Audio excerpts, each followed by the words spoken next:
And so Bill, Ralph Rinsler and Mike Seeger, names you may not remember or have ever heard of, but Mike Seeger had the New Law City Ramblers, which is a great old-time revival group, and Ralph Rinsler managed Doc Watson and Bill Monroe and put together the Newport Folk Festival and the Federal Department of Folk Life Department of the Smithsonian. So these guys were, they had the historical perspective, and they put out this article called "The Daddy of Bluegrass Music," where they explained that Bill Monroe was the progenitor, and they'd been involved in bluegrass a long time.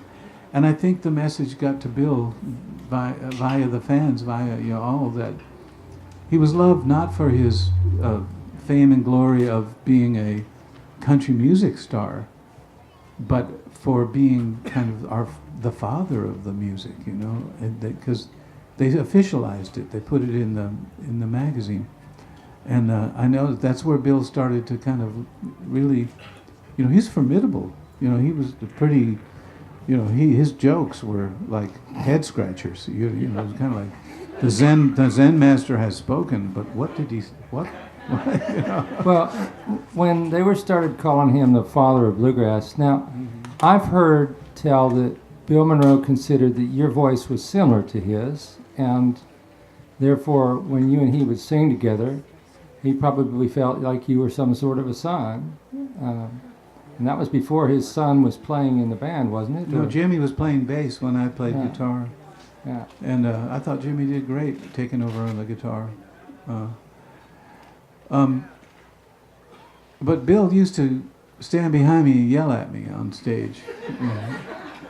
Well, we'll put it this way. We played the first show, and on the Opry, and I sang at his request, and I only sang it a couple of times, was, wash my hands in muddy water, wash my hands, but they wouldn't come clean. I tried to do like my daddy told me, but I must have washed my hands in a muddy stream. And I kept thinking, my father, he's not going to like me singing that. I tried to do what my daddy told me, but actually Bill at that point was my father, so it was his request. He said that's your number. I wanted to sing Dark Hollow because Dell sang Dark Hollow, and that had been sort of the guitar player's tune. I thought that's what you did, but he asked me to sing that "Wash My Hands in Muddy Water."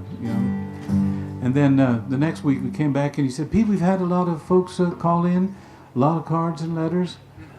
They say you sound good." He said, "And that's a good thing. They like you. They say you sounded a lot like me." He said, "That's not a good thing." Now, when he used to stand behind me and go, "Sing it like Pete Rowan."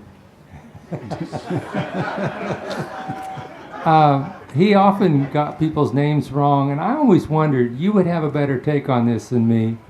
Was he sometimes twisting the knife by mispronouncing names, or was that just Bill?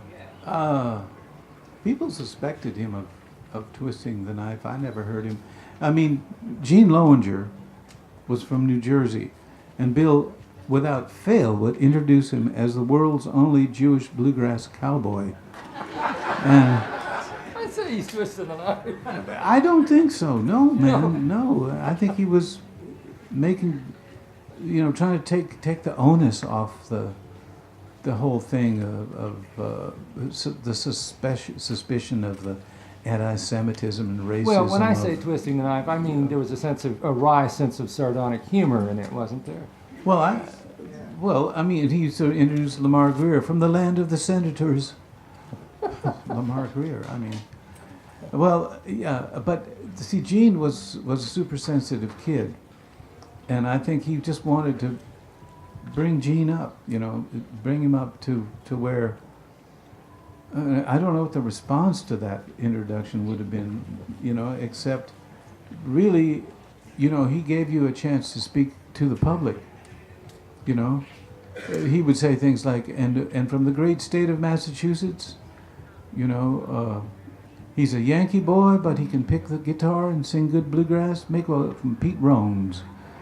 You know, and I thought, Pete Rones, that's cool, you know.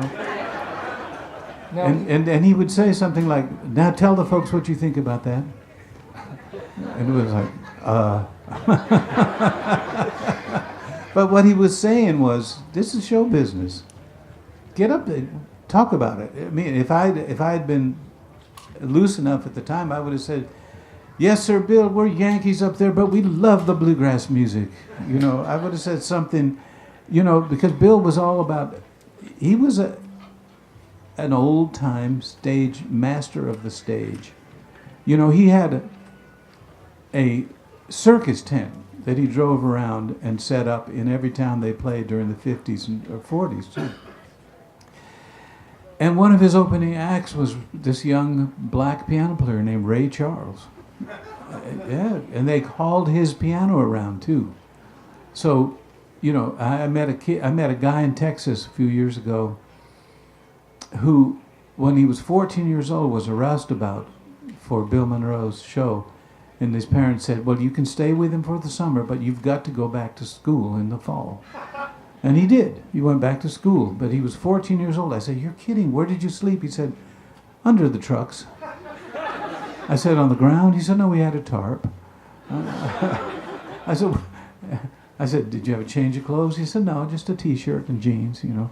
I said, where'd you wash up? He said, restaurants. So he said it was the best experience of his life. And I said, what was the best part of that experience? He said, well, he was assigned to keep King Wilkie's stall clean. Bill had his horse on the road, too.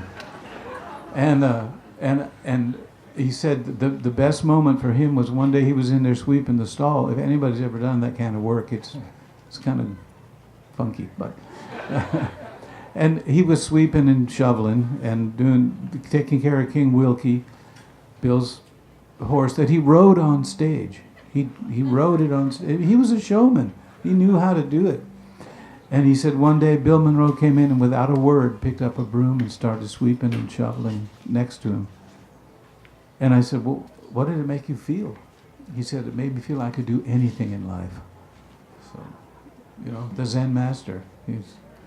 Now, when you went off with Richard Green, the fiddle player at the time, and formed C Train, did Bill ever hear it? I imagine, yeah. What do you figure he thought of it? Oh, I have no idea. Well, I know one time, and Sam Bush still teases me about this. I've told Sam all my stories, and he makes them haunt me. You know, for instance, Tex Logan, it would be like, we've got a 7 o'clock set up here, and it's 1 in the afternoon down in Madison, New Jersey, and you'd hear Pete outside you'd hear Tex outside my bedroom that he was so kind enough to give me for extended stays. So, Pete, get up out of the bed. We've got a show to do. You know, it was like, we've got to get on the road. I don't know why I mentioned that. Is that a story? Well, anyway, with C Train, what did you think of C Train? I've sort of lost the train of thought here. What about Tex Logan? Well, Tex Logan drifted in somehow. Oh, Tex was there my first night with Bill Monroe. Tex was the second, the lead fiddler. Gene Lowinger was the second fiddler. So Tex was always my sounding board. And they used to have an expression down at Tex's house when I was in town. Red Roan's in the stall.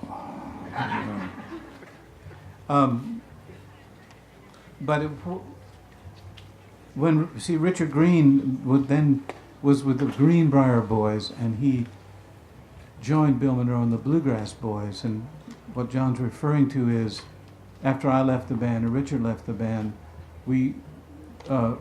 Richard went with Jim Queskin's Jug Band, and I went with David Grisman in a band called Earth Opera. And we opened for the Doors exclusively, and that did change our view of of things, of how to. I mean, but it was bizarre when you think about it. Bluegrass is an intuitive kind of music you learn by playing, and we tried our best, you know, to bring that out in earth opera, but that's when I realized that, you know, without that kind of training, that intuitive training that Bill Monroe gives you, you know, for instance, Bill Monroe never counted a song, counted it in, you know, like the downbeat, most music, the downbeat is counted in, 1, 2, 3, and boom, you start. Not with Bill. The downbeat with Bill was a breath. It was like, and that meant that the fiddle player had to count the tune in time. So there's a lot of responsibility shared among the musicians in bluegrass that isn't. Everyone's a leader. Anybody who's had a band may understand what I mean by saying everyone's a leader, or everyone thinks they're the leader. But and this is true, that Bill talked about this. He said every man has a chance to express himself. So if the fiddle player is going to bring the tune in, he's setting the tempo. Now sometimes Bill might never slow it down, but always maybe bring it up a clip. His second beat would be like, oh, whoops, we're a little behind. And but as soon as that person stepped away from the microphone, the next person up, whether it's the singer or another instrumentalist, is now the leader. And you can't play bluegrass being a follower. You have to be able to lead your section of the song, your section of the tune. And you know, it's like I asked Bill why he wanted me to drive him everywhere. Why me? I'm a terrible driver. And he said, because a man has to learn to be a driver. And I said, what? He said, a man has to be a horse. A man has to be a horse. You know, but what he meant was, when you have a team of horses, you've got one horse that's especially sensitive and leads the other horses. And then you have another horse, and that horse may be up in the front of the team, or it could be right back by you, because you're right there with the reins. Whatever you tell that horse to do, all the other horses are going to pick up on it. Say it's a 4-man team. And he has a tune called Wheelhouse. And Wheelhouse is the key horse in a 4-man team, because if you want to turn the team, you've got to turn the wheelhouse. That's the wheel. If you want to go to the right, that horse right in front of you is the wheelhouse. And all the other horses, because they're intuitive animals, will pick up from that horse and follow the commands of that horse, without a word being spoken, of course. And it's also the horse where the brake is. So that's what a wheelhouse is. So he said to me, a man's got to be a horse, Pete. A man's got to be a wheelhouse. So that's what it is you've got to sense the signal and lead the band non-verbally with various, you know, ways of playing and emoting. So that was part of the lore, I think, that Bill was passing on. And yeah, so you wanted to hear about C-Train, but... Well, I would love to hear about C-Train, but we've gotten from Pete's early days up to 1967, and we're about out of time. But there is so much that this man has done, and like I say, he'd done reggae, and he'd done Tex-Mex music. The stuff you did with Flaco Jimenez was incandescent. Incandescent, that stuff was. He gave me his reggae CD and said, I think you'll like this, and had Eddie Adcock on it. And that was one of my favorite Rowan CDs. Yeah. Rowan's CDs. Yeah. And so with the few minutes that we have left, could you maybe give us a little sound of what your parting shot would be to this audience for the day, and remind them all to come hear you at 7 o'clock on the stage up top of the hill. Yeah. with the bluegrass band with him. And geez, I just love these analogies you give about the meaning of teamwork. Yeah. Because that's what bluegrass is, that's what bands are. So Yeah. thank you very much for that. Yeah, yeah. He used to speak about you pass off, you say what you have to say, and then you pass off the music to the next person. I think that's a good way to look at it. But just one word about the C Train is that they were members of a band called the Blues Project. And we were lucky enough to go to England and be recorded by George Martin for Capitol Records. And during those days, you know, it all seemed to be just a miracle taking place. Being young and unemployed, it was good to have some kind of a little income. But then we fell into the trap of the music business too, because what you don't realize is you actually are making money for a bigger company the more publicity you get. And that's a whole other area of compromise, that you just, now your phone bill's paid and wow, you're getting a car. And you think you're owing money, but you're actually making money for the people that are loaning you your own money. So it's a complicated thing. I say that in contrast to the bluegrass world, where it's it has been in the past so unorganized. You know, folks like J.D. Crowe, you know, and Don Rigsby, who's playing with me tonight. They living in the South, of course, you know, they could get their van and be at 2 or 3 festivals on a weekend, and that's where the music stayed for a long time. Was pretty local. I think C Train may have done something to kind of popularize it, because our big closer was Orange Blossom Special. But again, it being in the pop music field, or what was supposed to be pop music, and having a little backing, you know, we didn't know that it was Janis Joplin's money that was being filtered down to us, but you know, there was all this, you know, one hand feeding the other hand, and publishing of one person going to another and stuff. So it's hard to talk about C Train in terms of the pure music, but it was a pleasure to work with Richard Green. I thought some of the best stuff we ever played was during sound check, when it was formless. And but one thing I will say for C Train, to its great credit, was we rehearsed every day.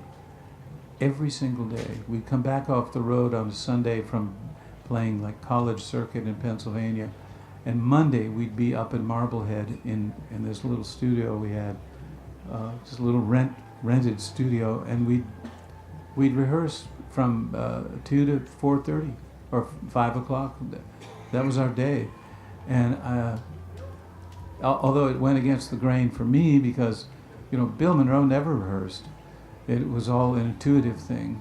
The few rehearsals we had, Bill would sit there and open his royalty checks, and because we rehearsed up where his mailbox was, up in the old, where Hank Williams had cut his demos, and he'd have a knife and he'd slit it, you know, he'd look at it, and if it was a bill, it would go in the wastebasket, and if it was a royalty check, it would go into his hat. You know, and you know, kind of, it'd be a pile of them. You know, Bill was very successful, extremely successful. And funny enough, at the end of the rehearsal, he'd pick up his mandolin only for one tune. And inevitably, he'd play a schottisch. Now, a schottisch is a cross between a polka and a sort of a hop, skip, and a jump. In Scottish music they have a thing called a strathspey, but a schottisch is a German interpretation of a Scottish rhythm, and I'll sing it because on the mandolin, you know, he played this every rehearsal.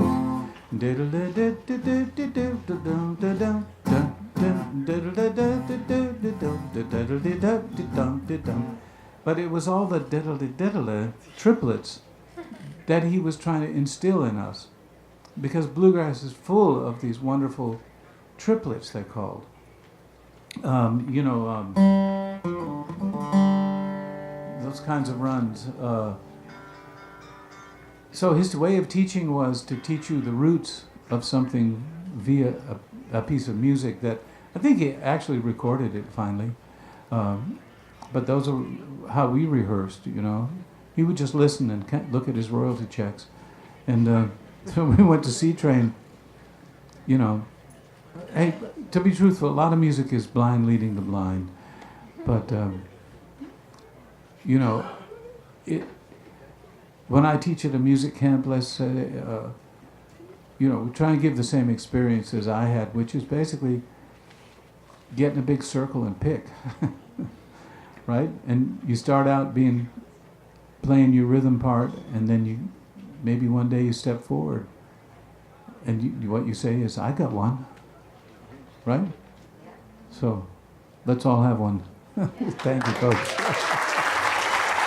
Peter, we probably have time for you to do something that you've written that would fit the moment for you. I just want to say that Peter Rowan's music always it always gets to the heart of the feeling of something. He doesn't play clever and cute music, you know. It's not Cole Porter. It gets right to the heart of something with feeling. And he also plays the notes that need to be played. He doesn't always add a lot of hot licks that are, you know, he designs his music to make you feel something rather than to impress you. And that's what always has gotten to the heart of it and made everyone respond to the various kinds of music. All have that same thread of getting a feel to them, and he has rhythm in everything he does. His singing phrasing, his lead guitar phrasing has rhythm. His rhythm playing for the Department of Redundancy Department has rhythm. My rhythm has rhythm? Hey, but thank you. That's a compliment. Thank you, John.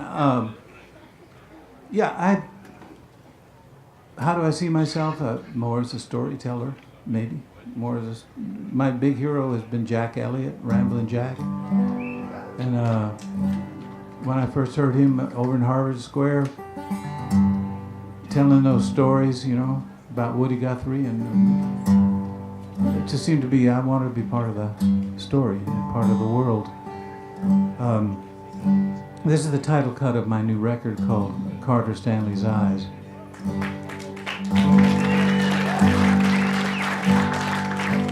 Oh, we climbed upon a mountain, Bill Monroe and I, so I could see the light that shines in Carter Stanley's eyes. Well, Bill Monroe had me drive him from Knoxville, Tennessee, up to the Clinch Mountains of Virginia, to the Stanley Brothers' old home place. Carter Stanley wanted to see Bill at that time, maybe feeling a touch of mortality. So we cut up on that mountain, and we found Carter sitting at the edge of a cleared field. And he was all dressed in a suit for Bill. And Bill said, "Carter, this is Pete Romes. He thinks he's a bluegrass boy." Oh, we climbed upon a mountain, Bill Monroe and I, so I could see the light that shines in Carter Stanley's eyes. Carter looked at me and said, "Well, you gonna stick with it, son?" I said, "Yes, sir." Carter looked at Bill and said, "Well, all right." And Bill looked over at Carter and said, "You know, Carter, you were my favorite of all the bluegrass boys, my favorite lead singer." And right then, a kind of portal opened up within me, and I could see the light that shines in Carter Stanley's eyes.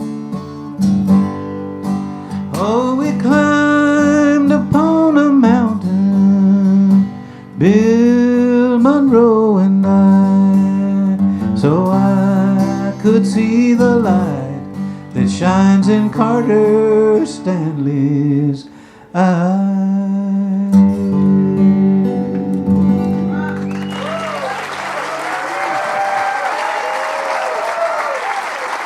Peter Rowan. Yeah. Thank you all.